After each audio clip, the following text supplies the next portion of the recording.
بسم اللہ الرحمن الرحیم۔ السلام علیکم۔ میں امید کرتی ہوں اور دعا گو ہوں کہ آپ جہاں بھی ہوں خیریت سے ہوں۔ آج ہم بات کریں گے اچھے اخلاق پر، کہ اچھے اخلاق کا اثر دوسرے انسانوں پر کس طرح ہوتا ہے اور برے اخلاق کے کیا اثرات ہوتے ہیں، اور احادیث میں، اسلام میں اور احادیث میں اچھے اخلاق والوں کے لیے کیا بشارتیں اور فضیلتیں ہیں، اور برے اخلاق والوں کو کس نگاہ سے اسلام کی نظر میں دیکھا جاتا ہے۔ اخلاق کا اثر کردار پر۔ نبی پاک صلی اللہ علیہ وآلہ وسلم نے ارشاد فرمایا، عمدہ اخلاق گناہوں کو اس طرح پگھلا دیتے ہیں جس طرح پانی برف کو پگھلا دیتا ہے، اور برے اخلاق انسان کے اعمال کو اس طرح بگاڑ دیتے ہیں جس طرح سرکہ شہد کو بگاڑ دیتا ہے۔ یعنی وہ جتنے بھی اچھے اعمال کرے گا، اگر اس کے اخلاق اچھے نہیں ہوں گے، وہ کسی سے سختی سے بات کرے گا، کسی کو گالی دے گا، کسی کو ہاتھ سے نقصان پہنچائے گا، تو اس کے وہ اعمال، جو اچھے اعمال اس نے کیے ہوں گے، وہ ضائع ہو جائیں گے، ان کا اجر ضائع ہو جائے گا۔ اس طرح سے وہ خراب ہو جائیں گے جس طرح سے کہتے ہیں کہ شہد میں اگر ایک قطرہ بھی سرکہ کا ڈل جائے تو وہ سارا شہد خراب ہو جاتا ہے، تو اس طرح اس کے سارے اعمال پہ پانی پھر جائے گا۔ خدا کا محبوب بندہ۔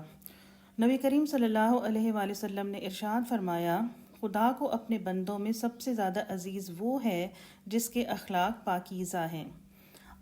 آخرت میں حسن اخلاق کا درجہ۔ نبی پاک صلی اللہ علیہ وآلہ وسلم نے ارشاد فرمایا، میزان میں جو چیز سب سے زیادہ بھاری ہوگی وہ حسن اخلاق ہے، اور جس میں حسن اخلاق ہو اس کا درجہ روزہ داروں اور نماز پڑھنے والوں کے برابر ہے۔ اس حدیث کا مطلب یہ ہے کہ جس طرح جو نماز کی باقاعدگی کرتے ہیں، روزہ دار ہوتے ہیں، دیندار ہوتے ہیں، ان کا معاشرے میں ایک خاص مقام ہوتا ہے، لوگ ان کو عزت کی نگاہ سے دیکھتے ہیں ان کی دینداری کی وجہ سے، کہ ان میں کیونکہ انسان جب دیندار ہوتا ہے تو اس میں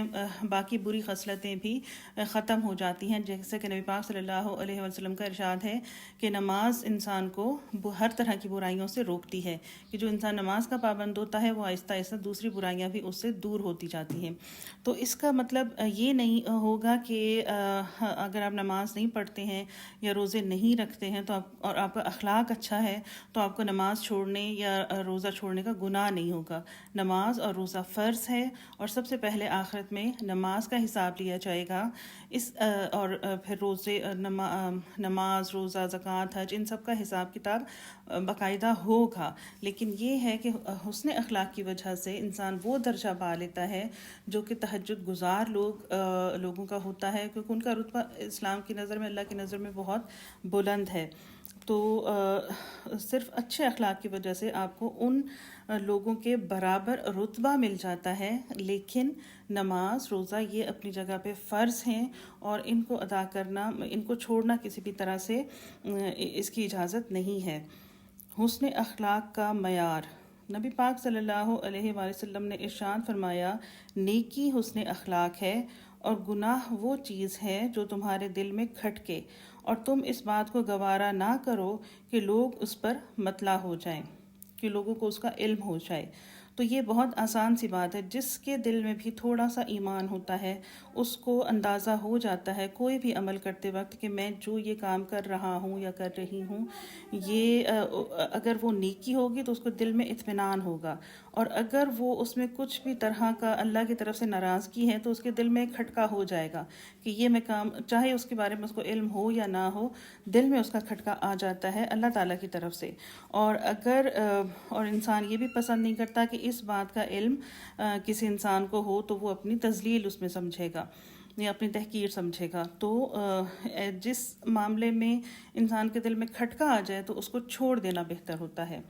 سب سے اچھے لوگ۔ نبی پاک صلی اللہ علیہ وآلہ وسلم نے ارشاد فرمایا، اے مسلمانوں، تم میں سب سے اچھے وہ ہیں جن کے اخلاق اچھے ہوں اور جو تواضع اور فروتنی سے جھک جاتے ہیں، اور تم میں سب سے برے لوگ وہ ہیں جو بد زبان اور بدگو اور دریدہ دہن ہوں۔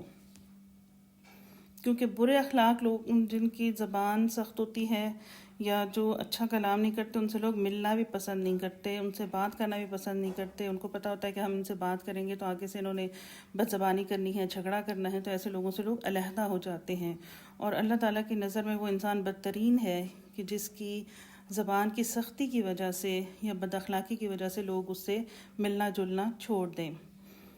سب سے بڑی دانائی، نبی پاک صلی اللہ علیہ وآلہ وسلم نے ارشاد فرمایا، ایمان لانے کے بعد دانائی کی سب سے بڑی بات یہ ہے کہ لوگ آپس میں دوستی اور محبت رکھیں۔ لیکن اس میں ایمان کو اور اسلام کو مد نظر رکھنا ہوگا۔ اللہ کے لیے کسی سے محبت اور دوستی رکھنی چاہیے، اور دوستی مرد مردوں میں اور عورتوں کی عورتوں سے ہوگی۔ اس میں جس طرح آج کل غلط کانسیپٹس لیے جاتے ہیں، اس طرح کا نہیں ہوگا، یعنی کہ جو عورتوں اور مردوں کا جو اختلاط ہے وہ اسلام میں منع ہے، اور ان کی دوستی بالکل حرام ہے۔ تو اللہ تعالیٰ کے لیے کسی سے بھی محبت اور دوستی رکھیں، اور اس میں پردے کا لحاظ لازمی رکھا جائے گا۔ نبی پاک صلی اللہ علیہ وسلم کا قرب، نبی پاک صلی اللہ علیہ وآلہ وسلم نے ارشاد فرمایا، اے مسلمانوں، قیامت کے دن تم میں سے جو شخص مجھ سے زیادہ قریب ہوگا، تم میں وہ شخص مجھ سے زیادہ قریب ہوگا جس کے اخلاق اچھے ہوں گے۔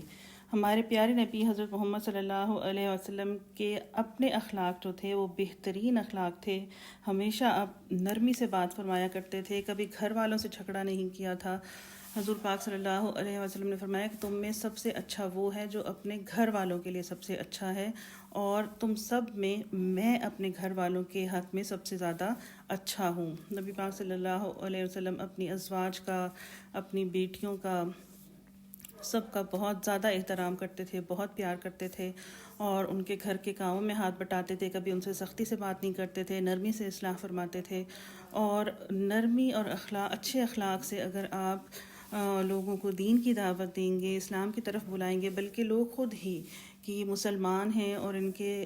دین نے ان کو یہ تعلیم دی ہے کہ ان کے اخلاق بہت اچھے ہوں، آپ لوگوں کی مدد کریں، خوش اخلاقی سے بات کریں، تو وہ خود ہی متاثر ہو کے